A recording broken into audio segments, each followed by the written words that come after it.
Everyone's been asking, what's the big announcement? But I want to tell you guys, thank you for being patient. You guys waited 2 weeks to find out what the big announcement is. So here it goes. So we have our first sponsor. Yes, this episode is actually sponsored by Mojo Juice Productions. Now, Mojo Juice Production is not your average production company.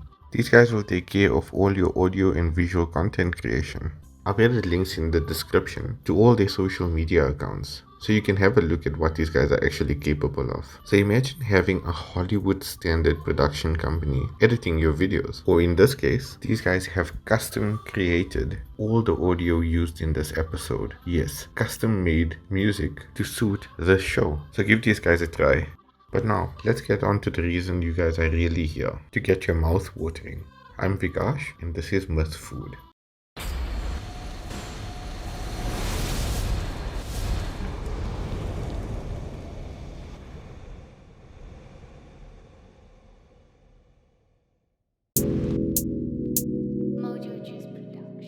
We're going to start off by doing the filling for the holy ravioli. Now I'm using spinach and feta. You can stuff it with whatever you like. You can do spinach and ricotta or any other soft cheese with the spinach. Or you can not even use spinach at all. Let's see what we have here. So this is about 400 to 450 grams of spinach. I'm using baby spinach.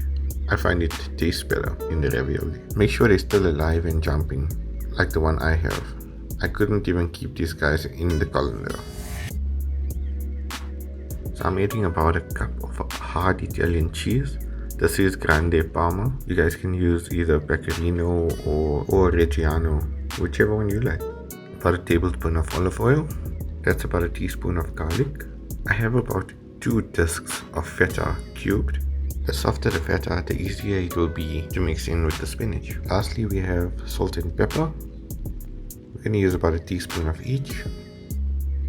We'll start by adding the oil to the pot while browning off the garlic. The garlic doesn't need to be too brown, it's just to flavor the oil so the yummy goodness spreads throughout the dish. Next we're going to add in our baby spinach, stems and all, because that's where all the flavor is. If you don't believe me, ask Popeye, he'll tell you about it. So the next step is to wilt the spinach down. To do that, I like to leave the pot lid closed and check on it every few minutes. Give it a good mix so it doesn't stick to the base of the pot. I feel it cooks quicker this way. A few moments later. Once the spinach is soft enough to break apart with the spoon, it's time to add the next set of ingredients. It's quicker to do it with the spoon, it'll get the job done chop chop. Then it's time to add in your feta and your parmigiano. Once you've added this, you're gonna need to constantly stir it.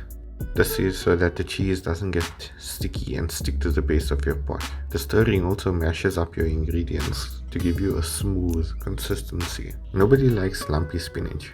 It sounds like a disease. I've got the lumpy spinach disease. Ugh. That doesn't sound as bad as having a soggy ravioli disease. So you're gonna cook the spinach down till most of the water is gone. When I say most of the water, I mean like almost all of it. We're gonna then empty this out in a bowl and leave it in the fridge till it cools down. And while it's cooling, we can make the pasta. Next scene, please. Next, we're going to make the pasta. You're only gonna need 2 ingredients for this. That's 2 eggs and 1 1/4 cup of 00 flour. You can use normal flour, that's perfectly fine, but I'm flexing on this video, so we're gonna do it the proper way. Get a load of my one-handed egg breaking flex. I'm nailing this thing single-handedly. Now, adding 1 1/4 cup of flour to 2 eggs will make a much stiffer, firmer dough. You need a firmer dough when making ravioli because you're filling wet ingredients in there and you don't want the saggy ravioli virus. This is compared to when you're making normal pasta like a fettuccine or spaghetti where you'll use the ratio of 2 eggs to 1 cup flour. That makes a softer pasta, but I'll do another video on that. This is an incredibly stiff dough, so once you get the dough together, you're going to want to let it rest for a bit so it's easier for you to handle. So while it's resting, I'd like to show you the pizza dough recipe I was working on in the background. I was fine-tuning this recipe to use for a future video, but you guys get a little sneak peek on this little pillow of love. Once your pasta dough is well rested and easier to handle, it's time to roll out. Now, I've got a pasta machine to make my life easier, but it's not that difficult to just roll it out by hand using a rolling pin. I'm grateful to have my magician's assistant helping me with all of this. Once you have the sheets rolled out as thin as possible, make sure they're well floured so they don't stick to each other or to anything else. Now it's time to stuff these pillows. It's time to whip out my specialized ravioli making equipment. Yes, that's an ice tray and water. Dust some flour onto the ice cube tray so the pasta doesn't stick to it. Lay your first pasta sheet onto the tray.